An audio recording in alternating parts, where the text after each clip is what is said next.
राम मंदिर चढ़ावा चोरी मामले में अब योग गुरु बाबा रामदेव की एंट्री हो गई है।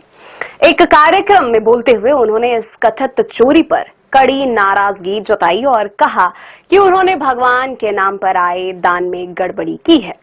उनसे पहले पैसा और सामान वापस लिया जाए और फिर उन्हें जेल भेजा जाए। लेकिन सबसे बड़ा बयान तब आया जब बाबा रामदेव ने दावा किया कि देश भर के मंदिरों से हर साल करीब 1 लाख करोड़ रुपए की चोरी होती है।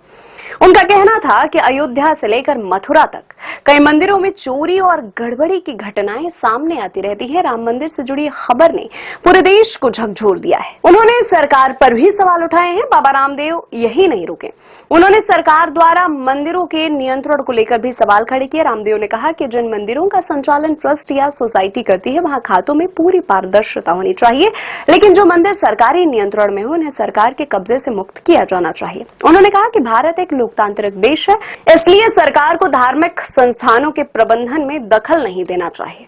मंदिरों से आने वाला पैसा सनातन धर्म, गौशालाओं, तीर्थस्थलों और धार्मिक विकास कार्यों में लगना चाहिए। बाबा रामदेव ने बेहद सख्त शब्दों का इस्तेमाल करते हुए कहा कि अगर किसी ने मंदिर के दान में चोरी की है तो वह सिर्फ कानून का नहीं बल्कि भगवान का भी अपराधी है।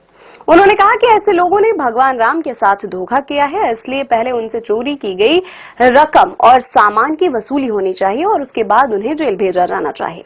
इस मामले में अब राजनीति भी तेज हो गई है। उद्धव ठाकरे की पार्टी शिवसेना यूबीटी ने बीजेपी पर तीखा हमला बोला है। पार्टी के मुखपत्र सामना में प्रकाशित संपादकीय में आरोप लगाया गया है कि राम मंदिर में दान, सोना, चांदी और आभूषणों की लूट हुई है। शिवसेना यूबीटी ने कानून व्यवस्था और मंदिर प्रबंधन पर सवाल उठाते हुए केंद्र सरकार और बीजेपी को घेरने की कोशिश की है। हालांकि बीजेपी की ओर से इन आरोपों को लेकर अलग रुख सामने आया है और मामले की जांच की मांग भी उठ रही है।